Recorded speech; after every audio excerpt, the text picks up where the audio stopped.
sevinməliyik? Biz nəyə sevinməliyik? Biz bu sistemin getməsinə sevinməliyik dostlar. Bax, bu rejimin getməsinə sevinməliyik. Əliyevin rədd olub getməsinə sevinməliyik və onun yerinə yeni bir insan gəlməməsinə sevinməliyik ki, xalqın adamı gəlsin. Biz buna sevinməliyik. Biz buna çalışmalıyıq, vuruşmalıyıq, döyüşməliyik, bunun uğrunda döyüşməliyik. Artıq 50 nəfəri siyaha tərtib eləyiblər.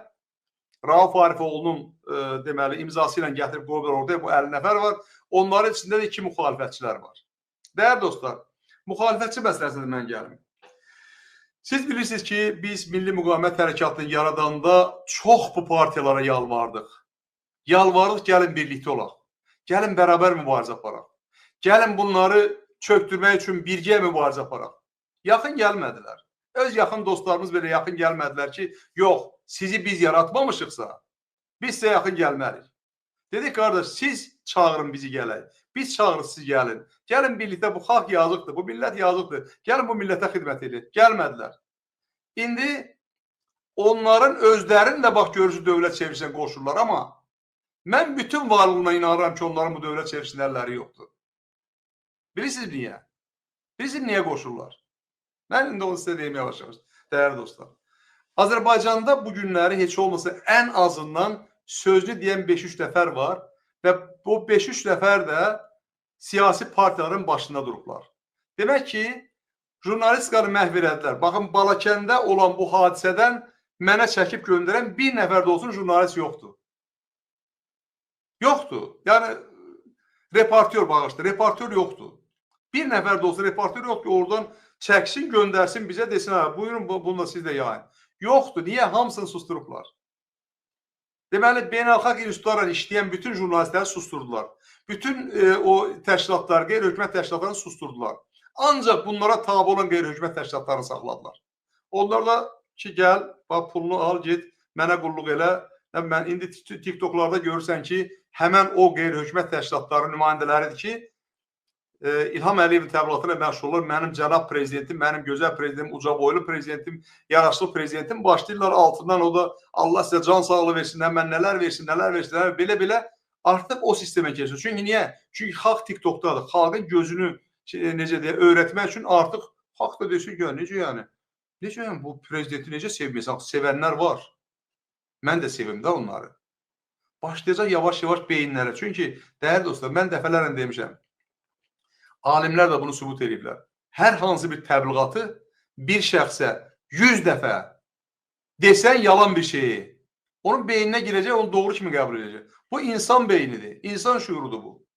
Ona görə də bunu insanlara təlqin eləməyə çalışırlar ki, insanların beyində yeritsinlər ki, bəs deməzsənmi, bu adam xilaskardır, əziz xilaskarım, hörmətli xilaskarım, cənab Əliyev, bax nə gözəl qadın, nə bilim mən Mehriban Əliyeva, onun qızları, nə mənlə, belə, həmin o qeyri-hökumət təşkilatları indi buna yönəldiblər ki, onların üzvləri hər gün, çox 5 dənə, 10 dənə TikTokda belə material paylaşmalısınız və indi bax, burada olan, nə bilim mən bu şeylər, trollar, sosial şəbəkələrdə yazan trollar, hamısı ora xidmət edən insanlardılar.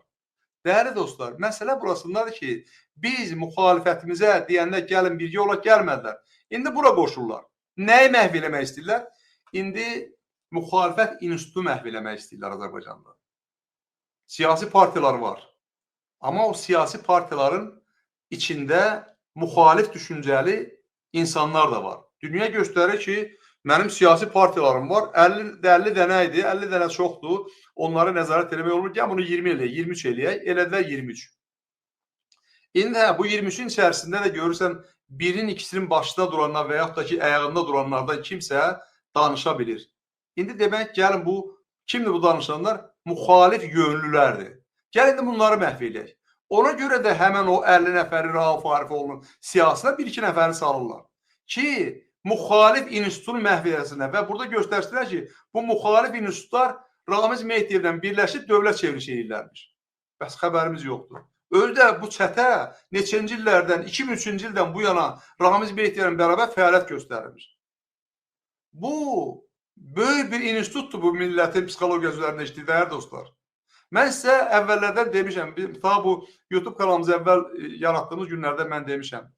Prezident aparatında İlham Əliyevin ayına 1 milyon dollar verdiyi xüsusi Yahudi əsilli insanlar var. 2 nəfər, 3 nəfər insan var. O insanlar bütün bunların hamısını, o şeylerin de hamhamdır nədir o şeylerin Yahudilərin də gətirib Bakıda toplansa onda keçirməlidir. Nə yaxşı ki, Türkiyədəki millətçilər ayağa durdular və Ərdoğana təzyiq elədilər, Ərdoğan da bunu ləğv elətdirdi. Ölkəmizi bu kökə salırlar dəyərli dostlar. Ölkəmiz bu vəziyyətə düşüb. Ona görə də dəyərli Azərbaycan xalqı, mən bilmirəm o icra başçıları, o polis rəisləri, o nə bilim mən kimlər heç olmasa düşünürlərmi ki, gəlin biz birləşək, heç olmasa bu xalqa zülm eləməyən, düzdür bizə prezident aparatından gəlir ki, zülm eləyin. Düzdür bizə yuxarıdan gəlib bunları deyən var ki, zülm eləyin. Çünki onlar bu xalqdan deyirlər. Və biz niyə eləyirik? Onsuz da bizim qarantiyamız yoxdur ki, axı bizim başımıza boynasızlarlar. Milyardları yığıb neyə yiyəcəklər onlar? Onsuz da sənin əlindən sabahlayacaqlar o milyardları. Canını alacaqlar. 1 manatını belə çölə çıxmağa qoymurlar. Harada xaricdə bir zavod tarsan, fabrika açsan da onu da sənin əlindən alacaqlar. Qoymayacaqlar. Çünki həbsxanaya salanda səndən bütün o siyahını gətirib qoyurlar qabağına və deyirlər ki, bunu filan kəsin adına keçir, bunu filan kəsin adına keçir. Və sən quzu kimi onu notarius yolundan bütün onların hamısını keçirdirsən onların adına. Ona görə niyə özünü öldürürsən? Xalqa xidmət elə. Xalqın yanında dur. Birləşin. Birləşin bu xalqla. Xalqa zülm eləməyin.